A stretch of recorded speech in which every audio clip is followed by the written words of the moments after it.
da Encontro, nas últimas semanas, a série A Cura das Memórias nos levou ao passado. Nos desafiou a olhar com coragem os episódios difíceis da vida e a experimentarmos cura. Hoje nós chegamos na última estação dessa viagem. E a pergunta é: ignorar o que aconteceu? Esquecer? Ou perdoar quem nos marcou negativamente ao longo da vida? Ou então, quem sabe, pedir perdão para alguém que nós prejudicamos? A sabedoria da Bíblia, quando se trata de pessoas, manda simplesmente perdoar. Inclusive, Jesus disse isso na própria oração do Pai Nosso. Só que isso não é simples, muito menos automático. Uma imposição imediata, tipo, você tem que perdoar e pronto. Isso nem sempre funciona. C.S. Lewis disse: é fácil falar de perdão até que você tenha alguém para perdoar. Mas por que é complexo afirmar isto? Porque existe uma pergunta muito sincera sobre justiça envolvida nessa questão. Vai ficar por isso mesmo? Não vai haver justiça? Mas Jesus apresentou uma terceira via que supera a justiça humana. E eu quero contar para você o texto bíblico que está em João capítulo 8. Certo dia, uma mulher foi pega em adultério. Os religiosos daquele tempo a trouxeram até Jesus para que ele desse a sua opinião sobre o caso. E insistiram muito para que ele se posicionasse a respeito.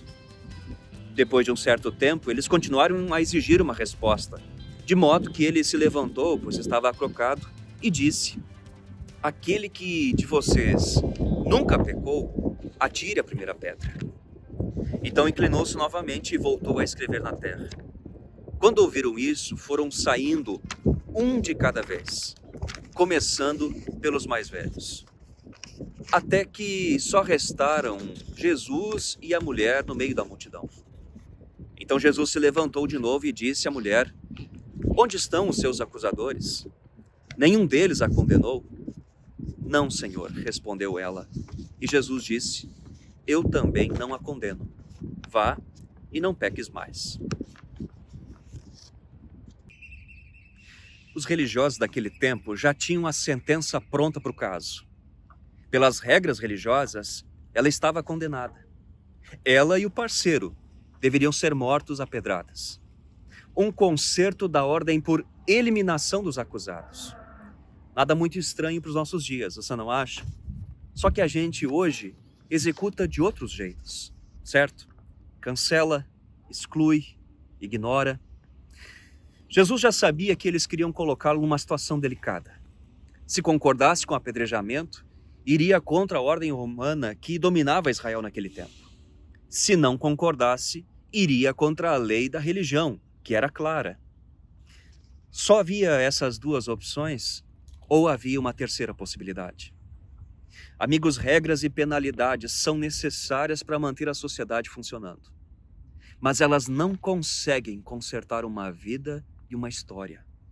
Pelo contrário, elas só causam mais medo e sentimento de culpa. E Jesus sabia disso e apontou para uma terceira via que não estava no horizonte daquele público. Ele disse: aquele de vocês que nunca pecou, atire a primeira pedra. E a turma que ouviu isso imediatamente pensou: mas não vai ter acerto de contas? E a dívida dela não vai ser paga? Jesus, você está dizendo que não vai ter humilhação em praça pública? Ele está dizendo: é isso mesmo. E disse mais: para Deus as coisas não são tão simples como para vocês. Aliás, eu creio que vocês estão afirmando algo que Deus não defende. Mas Jesus, e esse pai que abandonou a família quando as crianças eram pequenas, como é que fica? E essa mulher que foi abusada sexualmente durante boa parte da sua vida, como é que fica? E esse filho que cresceu vendo e experimentando os efeitos do alcoolismo do pai, como é que fica? E Jesus disse para aquela turma e para nós hoje: eu sei e lamento muito, mas eu estou dizendo que Deus tem uma dinâmica diferente para lidar com as histórias e com os erros das pessoas. E com um pouquinho de humildade, vocês deveriam perceber que ninguém tem condições suficientes para ser juiz sobre a desgraça dos outros. E que todas as pessoas, todas, merecem uma segunda chance. Amigos, os religiosos mais velhos, ao ouvirem Jesus, foram os primeiros a deixar a cena. Não atiraram a primeira pedra porque tinham pecado. Aliás, todos tinham e todos têm pecados. Só ficou a mulher. E Jesus perguntou para ela: onde está a turma que já tinha cancelado e excluído você da sociedade, da família, bloqueado no WhatsApp, cortado relações? Foram todos embora, Senhor. Ok, então eu, que sou Deus, também não condeno você. Eu sou o único perfeito que poderia aqui executar você, mas eu escolho não fazer. Só que Jesus não alivia o erro dela. Ele disse: você está perdoada, mas você tem que mudar de vida. E assim, meus amigos, a gente se dá conta que essa história fala da gente, de acusadores e de acusados, dos vilões e das vítimas. Mas fala principalmente que nenhum destes tem a solução para resolver as suas histórias. Todos precisam se arrepender e experimentar perdão de Jesus. É por isso que Paulo de Tarso ensinou: nunca paguem o mal com o mal. Ele disse isso porque nós não sabemos lidar com o ódio e com a vingança. O ódio reprimido adoece o corpo físico e domina a mente da gente. Pagar o mal com o mal é empurrar as pessoas para longe da gente. Pagar o mal com o mal mexe com o nosso caráter. Começamos a suspeitar de todos, a agir com malícia nos relacionamentos e de maneira competitiva. A gente acaba pressupondo que o mal que há dentro de nós também está dentro do coração da outra pessoa. E se forma um jogo de malvados. Uma frase bastante conhecida na internet diz: o maior mal que um malvado pode fazer é nos transformar em alguém tão desprezível quanto ele. Então, nós precisamos decidir: eu não vou me tornar um malvado. Amigos, quem guarda rancor, projeta o mal e se vinga, fica sozinho. Por esse motivo, a ira, a vingança, eles precisam ficar sob o controle de Deus, que tem poder e os domina com o seu grande amor. Amados, nunca procurem vingar-se, mas deixem com Deus a ira, pois está escrito: minha é a vingança, eu retribuirei, diz o Senhor. Nós estamos falando sobre perdão, mas onde ele de fato mora? A sabedoria da Bíblia diz que o perdão mora na pessoa de Jesus Cristo. O perdão não estava nos religiosos daquela situação, não estava na multidão, tampouco na mulher que já contava com a morte certa. Perdoar, amigos, não é uma ação natural nossa. Desde Adão e Eva, nós fomos desconectados da boa vontade de Deus e passamos a nos ferir em palavras e ações. Mas Deus perdoou tudo isso quando Jesus morreu por nossos pecados e nossos grandes crimes numa cruz. E lá nos ensinou o que é perdão. A sabedoria da Bíblia também ensina que entre vingança e a pessoa, Jesus nesse momento e em tantos outros, escolheu a pessoa. Que somente o perdão restaura histórias e devolve a dignidade. Perdão livra da culpa. Por isso, perdão é uma questão essencial de vida para a sobrevivência da sua e da minha família, dos nossos relacionamentos. E que Deus também perdoa pessoas muito antes de você e de mim, que ficamos guardando mágoas e ressentimentos. Perdão é uma questão de saúde mental, um bem para nós mesmos. Agora preste atenção, quando uma pessoa perdoa a outra, ela se conecta com Deus de forma perfeita. Então, quem não abre sua mente para a terceira via chamada perdão, permanece preso numa prisão e vai adoecer. Por isso, ignorar as feridas da alma não é uma opção. William Shakespeare já disse: o rancor é um veneno que se bebe esperando que o outro morra.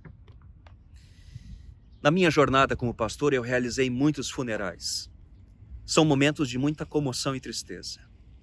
Mas, amigos, não foram poucas as vezes que a imagem que mais me surpreendeu nessas situações foi a frieza da família em torno do caixão. O motivo? Mágoas represadas, ressentimento e inimizade entre os familiares. Em alguns casos, membros da família se negavam a comparecer ao velório para não ter que se despedir da pessoa falecida ou correr o risco de cruzar com algum familiar indigesto. Que triste. Por isso, o perdão é um bem que você faz a você mesmo. Você é o primeiro beneficiado. Por isso, perdoar, muitas vezes na nossa vida, precisa ser um convite unilateral que parte da gente na direção da outra pessoa. O que nós levamos para casa? Esquecer, ignorar ou perdoar? Perdão é um processo, amigos, a ser aprendido. E que não significa esquecer o passado. Apenas Deus é capaz de esquecer. E eu perdoarei a sua maldade e nunca mais me lembrarei dos seus pecados. O que para nós é possível é entregar a nossa dor a Ele, a Jesus. Foi o que Jesus fez ao perdoar aquela mulher adúltera. Ele assumiu para si a vergonha dela e a sua dor. O perdão não apaga passado, mas ele tira o poder do passado nos machucar no presente. E eu e você podemos fazer o mesmo. Trazer a Jesus o mal, as nossas memórias adoecidas, a vergonha e o ressentimento e entregar isso a Ele. Isso já não nos pertence mais, pertence a Ele. Não vai nos doer mais, vai doer nele. Essa promissória que você insiste em cobrar já está paga na cruz há muito tempo. Então, você pode ser liberto junto com outra pessoa dessa dívida. Só o perdão permite que duas pessoas vençam juntas a mesma disputa. Quero finalizar nosso momento hoje contando para você uma história impressionante. Corrie ten Boom foi uma escritora holandesa que ajudou a salvar muitos judeus na Segunda Guerra Mundial. Ela foi prisioneira e sobrevivente da guerra. Sua biografia, o livro Refúgio Secreto, virou filme. Ela era uma missionária cristã e seu tema preferido era o perdão. Mas existe um fato que se transformou num relato famoso sobre uma situação especial que ela viveu e que nos inspira muito. Ela diz: eu estava em Munique, pregando em 1947. Vi um homem calvo, troncudo, vestindo um sobretudo cinza, com um chapéu de feltro marrom amassado entre as duas mãos. Num instante, estava enxergando o sobretudo e o chapéu marrom.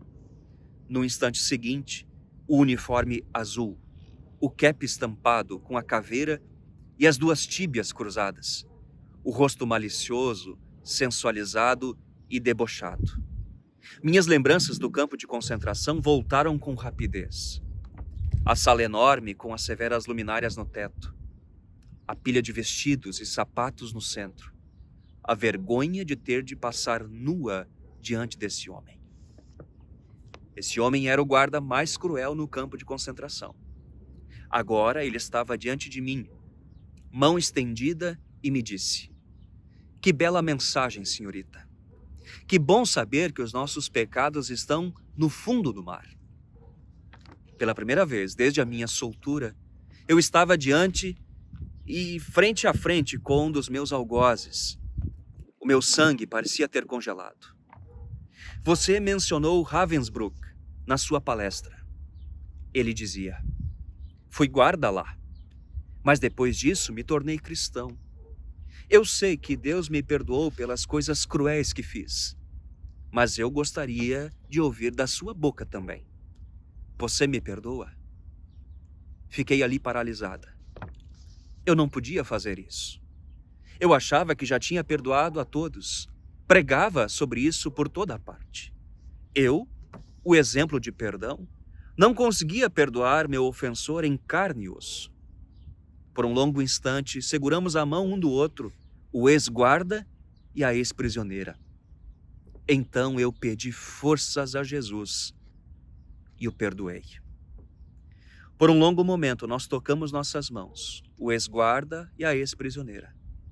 Eu jamais havia conhecido o amor de Deus tão intensamente quanto naquela hora. Meus amigos, a pergunta é: você é o guarda ou ainda é o prisioneiro ou a prisioneira de alguém? Existe um nome que veio à sua mente nesse exato momento e que tem a ver com a sua história? Um personagem que ainda prende você, de quem você ainda se sente eventualmente prisioneiro? Pois eu convido você a ser esses dois personagens que nós ouvimos na história. Percebam que eles precisavam e experimentaram perdão que há em Jesus. E isso fez toda a diferença para seguirem livres as suas histórias. Desejo também isso para todos nós. Vamos falar com Deus? Obrigado, Jesus, porque aprendemos o que é perdão de Ti. Na cruz, fomos abraçados e nossa culpa perdoada. Por isso, hoje podemos seguir livres. Ajuda que nos nossos relacionamentos a gente seja treinado nessa arte de perdoar, sabendo que o perdão é um bem que nós fazemos primeiramente a nós mesmos e que se estende e se expande também para outras pessoas.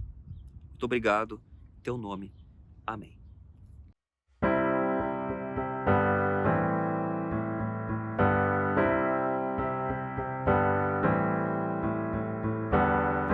De que adianta estar vestido de branco e ter no rosto um sorriso amarelo, se a paz não é um estado de espírito, se por dentro há uma grande interminável guerra?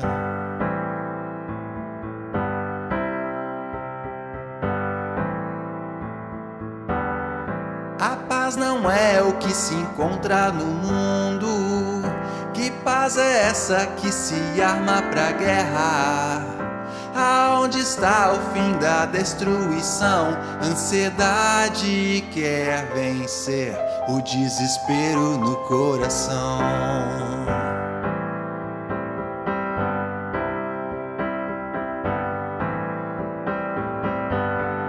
O nome da paz foi declarado na cruz. O nome da paz é Jesus.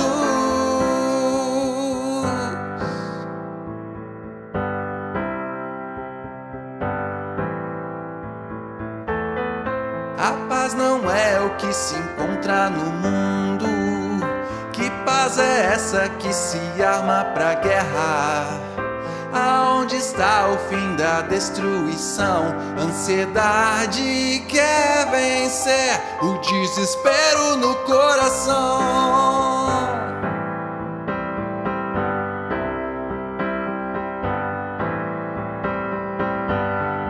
O nome da paz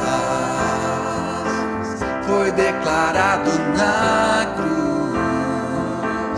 O nome da